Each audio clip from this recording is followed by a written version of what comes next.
तरी वागायचं रे, माणसासारखं वागायचं. तुम्ही माणसं नाही. अरे स्वतःच्या बापाचे लचके तोडणारे लांडगे आहात तुम्ही, लांडगे. दाखिने जमीन जुमला मुलांसाठी ठेवला, पण त्यांना योग्य संस्कार तर करू शकलो नाही ना. आणि तुझे आई बाबा कधी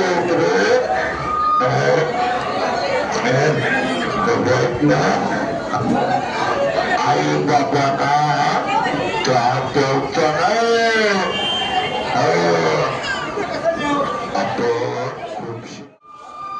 कोणाचा बाबा?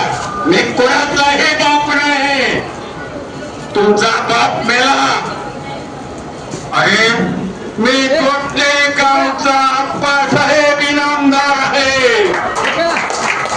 इनामदार अप्पासाहेब. अरे अरे मला 2 मुलं होती. राम आणि श्याम नावाची 2 मुलं होती. पण आता नाही, नाही करता नाही. देवांची नावं ठेवली. राम श्याम देवांची नावं ठेवली. अरे अरे पण त्या देवांसारखं नाही वागता आलं तर निदान तुम्ही माणसासारखं तरी वागायचं रे, माणसासारखं वागायचं.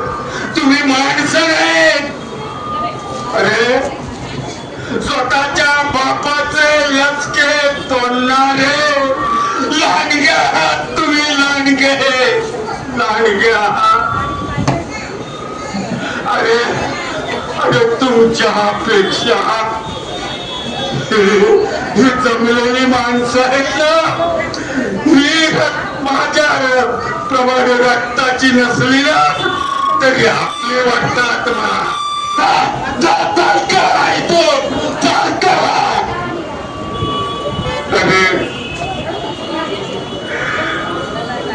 गावाकडचं साग गमावलं आणि म्हणून राम मी तुझ्याकडं मुंबईला आलो रे, मुंबईला आलो. राम तुला शिक्षण दिलं, इंजिनियर केलं, तुझं लग्न करून दिलं, चांगला नोकरीला लागला. पण या बापाला विसरला. अरे अरे बायकोच्या नादाने पैशाच्या धुंदे तू मात्र बेहोश झाला. आणि या बापाला विसरलास रे. तुझ्या बायकोला माझी अडचण वाटायला लागले म्हणून मला कोण वराचा रस्ता दाखवलास का? पूर्वी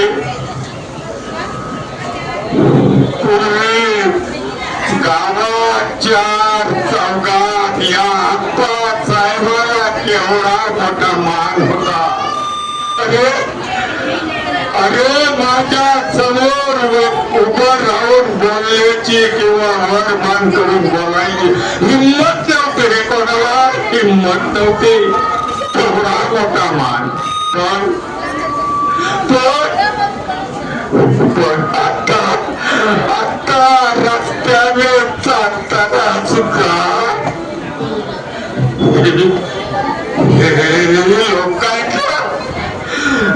लोक माझ्याकडे बघून हसतात, माझी चेष्टा करतात, जी तू करतात रे, जी तू करतात. हे सारे तुमच्यामुळं रे.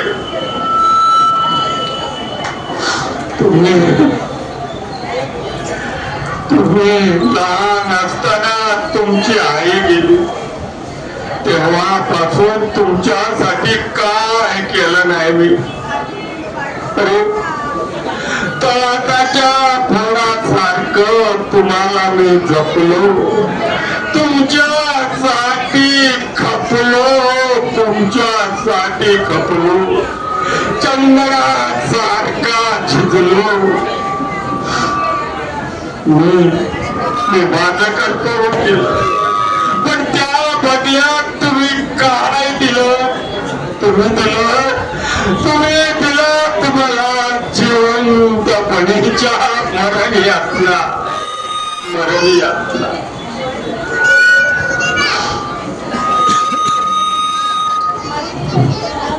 लग्न झाल्यानंतर आम्हाला कोणीच वर्ष नाही होत म्हणून तुमच्या आईनं देवाकडं उपास तापास केले नवस केले देवकी केली डॉक्टर उपचार केले आणि देवाकडं वंशाला दिवा मागितला देवानं मला 2 दिवे दिले 2 पण 2 दिवे असून सुद्धा माझ्या नशिबात मात्र काळा गुप्त अंधार राहिला रे अंधार काळा गुप्त अंधार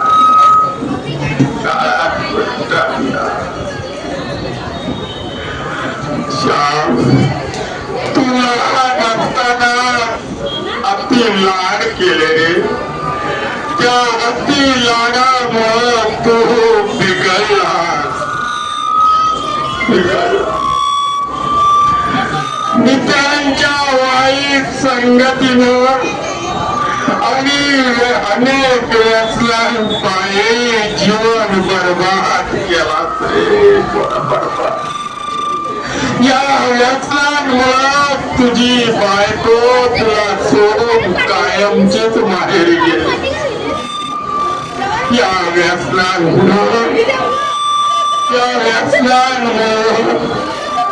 मला मारझोड करायचा जबरदस्तीने सही घेतली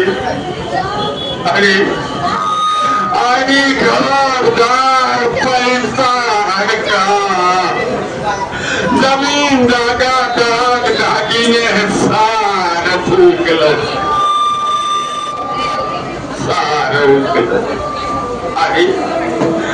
आणि मला रस्त्यावर आणलं रे रस्त्यावर कायमच आणलास म्हणून मला असं आता रांगे फिरावं लागतंय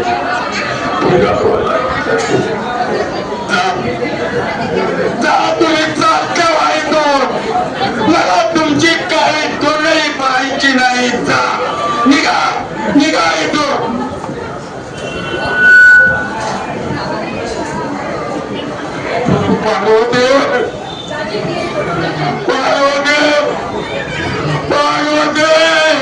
मला सोडून देवाकडे का केले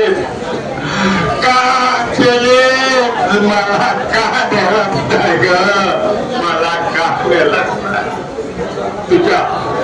तुझ्या या दिवट्यांचे मार्ग पाहिलेच का पाहिले त्यांची मला तोंड सुद्धा पाहायची नाही आणि मला तुमच्या प्रेमातही जायचं नाही मला तू तुझ्याकडे घेऊन जा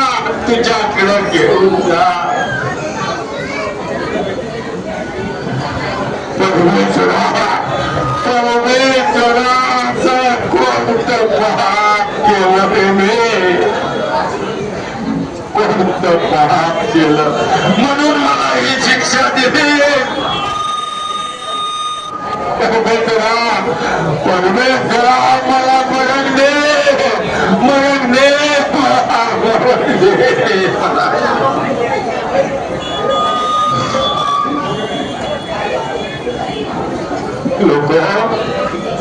लोक तुम्हीच सांगा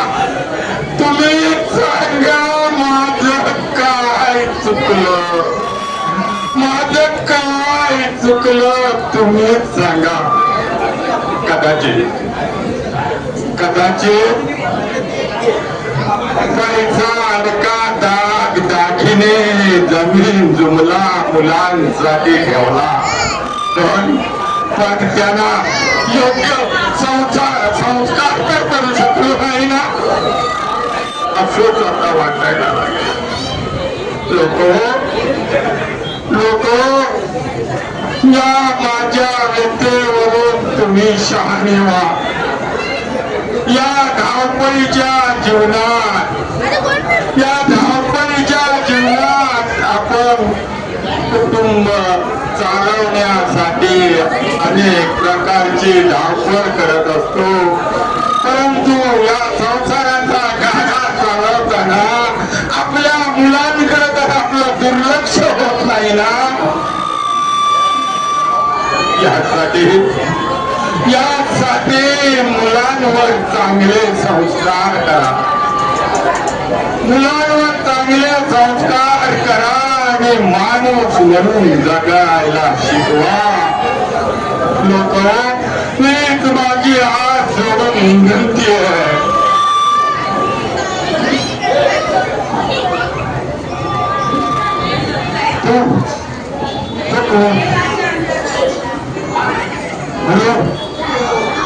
अरे माझा पिंटू वाटतो.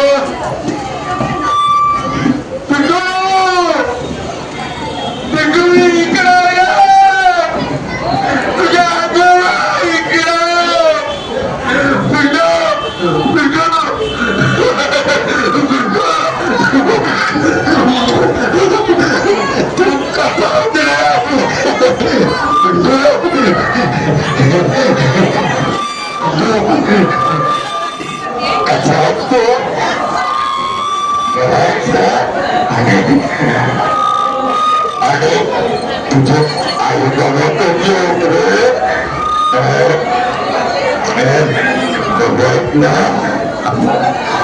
आई बाबा का ठेवतो नाही.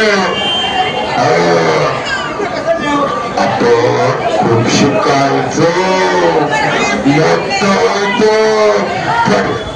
मोठं झाला आई बाबाला विचारायचं नाही.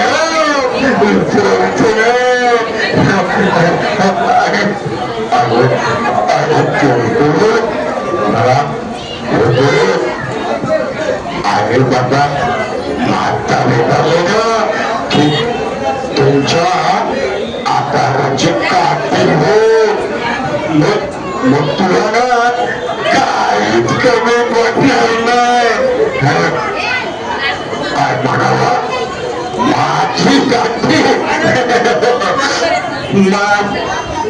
माझी काठी येत राहिलो तुझ्या घरी.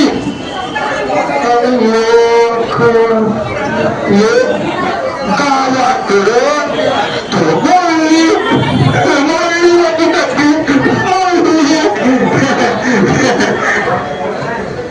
काय म्हणाला तुला कुठे राहता. अरे बाळा तिकडे वृद्धाश्रमात राहतो. काय तुला बघायचं तिकडे म्हातारी माणसं राहतात. लहान मुलांना नाही तिकडे. काय तुझ्या आई बाबा म्हातारे होती तेव्हा वृद्धाश्रमात ठेवण्यासाठी बघून ठेवतोय. असं बोलायचं. आई बाबा म्हातारे झाले ना की त्यांची सेवा करायची. मग ना आई बाबांची सेवा ईश्वर सेवा ते लक्षात आणि आई बाबाला सांगू आपले बाबा केले होते. नंतर तुला ते माहिती आता ना तू मला भेटायला येत नव्हतं कारण मी आता ना माझ्या घरी देवा घरी जाणार. तो मजबूत रहा जाता तुला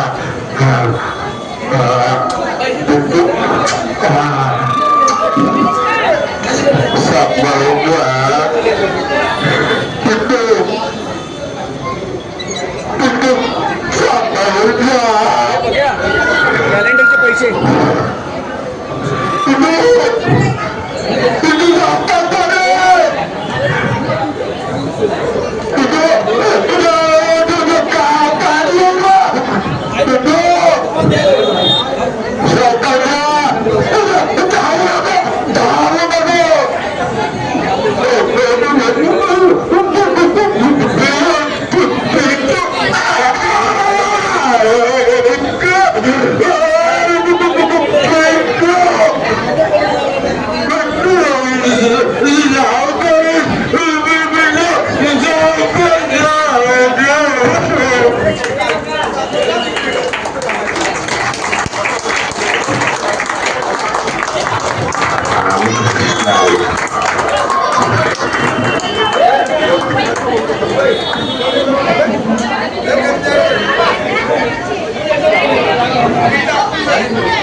या ठिकाणी आता आपल्याला थोडक्यात जी बापाची व्यथा काय असते आपल्या गावचे आदर्श शिक्षक आतनकर दीपक आतनकर गुरुजी यांनी आपल्या समोर सादर केली. खूप छान असं त्यांनी सादरीकरण केलं.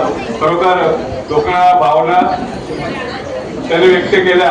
थोडस लोकांचं काय जेवायचा वेळ झाल्यामुळे काय लोक मागे पुढे करत आले त्याच्यामुळे व्यवस्थित ऐकता आलं नाही तरी खूप छान त्यांनी सादरीकरण केलं. त्याबद्दल मंडळाच्या वतीने त्यांचा आभार मानतो आणि सर्वांनी जेवणाचा आस्वाद घ्यायचा आहे.